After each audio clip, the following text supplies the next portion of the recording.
여러분 반갑습니다. 여러분의 멘탈 전도사 천마쌤입니다. 천만 뉴스 한번 시작하도록 할까요? 여러분에게 재미있는 소식들, 흥미로운 소식들이 좀 많은데 그냥 한번 참고차 여러분들에게 들려드리는 거예요.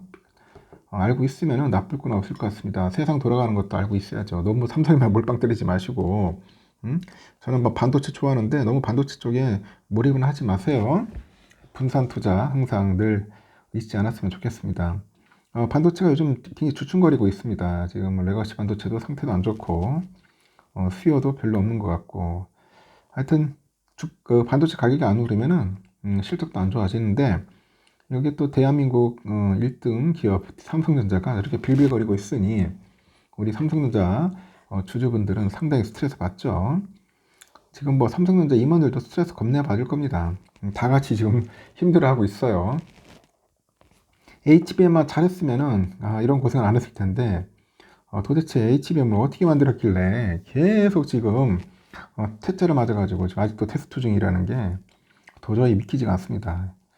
야, 삼성도 이런 날이 있나 하는 생각이 드네요. 지금 보니까 더 웃긴 거는 이제 건설주가 또 난리야. 건설주.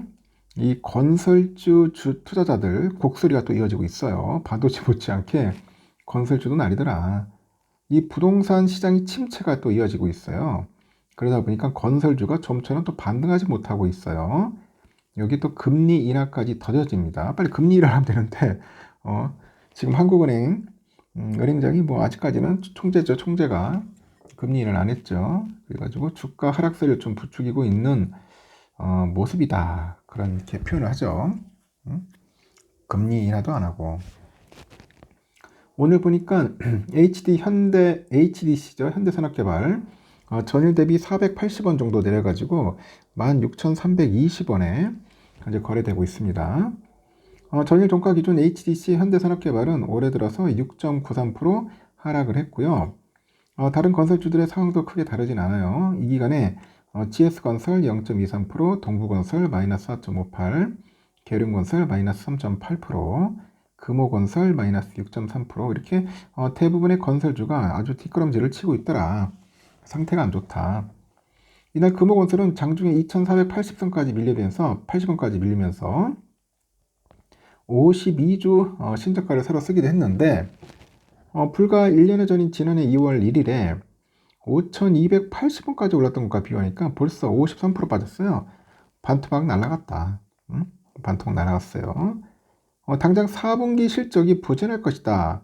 그래서 투자 심리는 쉽게 살아나지 않을 것 같습니다. 그래서 증권사에서도 4분기 커버리지 건설사들의 그 실적주의를 지난해 보여줬던 흐름과 유사할 것으로 예상을 하는데 주택 부분의 원가율 조정이 지속이 되고 해외 현장의 보수적인 원가 점검에 따른 일부 비용이 반영되면서 그런 이야기들이 있고요.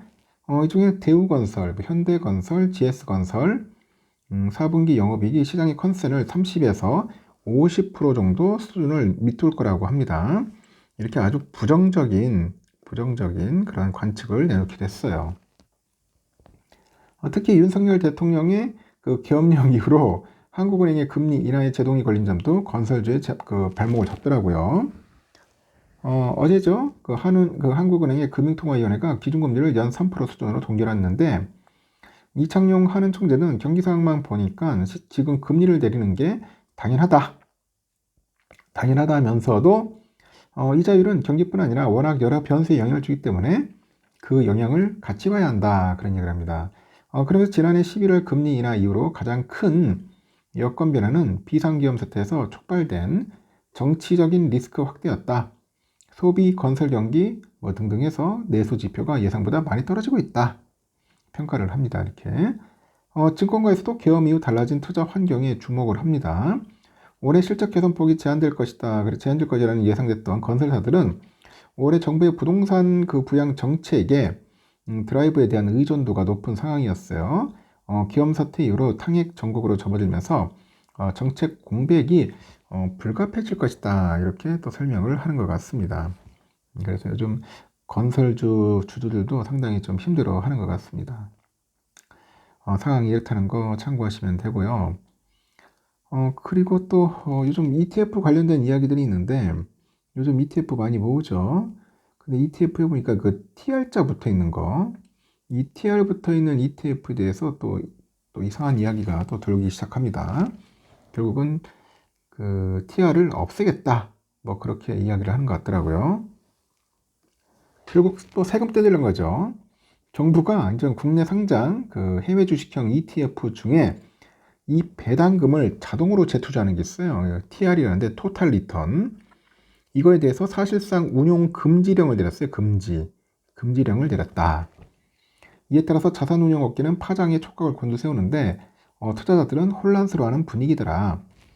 해외 주식을 기초산으로 하는 TR형 ETF의 복리 효과와 그 과세 연등을 적극적으로 홍보해온 운용사로서는 그 배당금을 지급하는 그 프라이스 리턴이라죠. 이 프라이스 리턴 PR형과 별다른 차별점이 없어지게 되는 셈이어서 부정적인 영향이 불가피하겠죠. 투자자 입장에서도 해외 주식형 TR ETF의 장점을 누릴 수 없게 돼서 아쉽다 그런 반응이 있어요. TR ETF의 과세 방식에 대한 논란은 오래전부터 제기됐었습니다. 세법상 이 집합투자기구는 반드시 연간 1회 결산과 분배를 해야 하는데 그 시행령에는 ETF가 그 지수 구성 정보를 교체할 때 그 발생하는 이익은 분배하지 않고 유보할 수 있다는 규정이 있어요. 그런데 하지만 그 자산운용업계는 이 조항을 배당금을 재투자하는 것도 ETF 지수 종목의 변경에 해당한다. 그런 의미로 해석을 하고 TR형 ETF를 출시해서 운영했습니다. 투자자 입장에서는 당장 올해 하반기부터 TR형의 이점을 누리지 못하니까 아쉬울 수밖에 없겠죠. 종전에는 ETF가 배당금을 알아서 재투자하면서 이 장기 투자로 복리 효과를 극대화할 수 있었는데 오는 7월부터는 투자자가 동일한 효과를 누리려면 이 배당금으로 ETF를 다시 사야 하는 수밖에 없고 이 같은 매매 과정에서 발생하는 비용을 부담을 해야 한다는 거죠. 일부 운용사 입장에서도 타격이 불가피할 겁니다. ETF의 운용 전략은 투자자들이 기초자산만큼이나 상품을 선택할 때 중요하게 고려하는 요소인데 정부의 시행령 개정으로 이 TR형이 PR형하고 다름없어지면 투자자 입장에서는 이 TR형을 선택할 그 유인이 사라지는 거야. 유인이 사라진다. 국내에서 운영되는 해외 주식형 TR ETF 중 순자산 1,000억 원이 넘는 이 중대형 이상의 상품은 총 4개가 있어요. 삼성자산운용의 코덱스 미국 S&P 500 TR, 그리고 코덱스 미국 나스닥 100 TR이 있고요. 미래에셋 운용기업 보니까 타이거 미국 S&P 500 TRH, 그리고 타이거의 미국 나스닥 100 TRH 등이 하여튼 개미들이 그 매매가 잦은 중형 이상의 체급을 자랑하는 해외 주식형 TR ETF라고 합니다. 삼성운용 거 보니까 손자산이 각각 3조 원, 1조 원대입니다. 큽니다. 하여튼 없어진다는 거 참고하시기 바랍니다. 이제 메리트가 없다. 여기까지 하겠습니다, 여러분. 좋은 하루 보내시고요. 또 내일도 새로운 소식으로 전달하도록 하겠습니다. 불타는 금요일 보내시기 바라요. 감사합니다.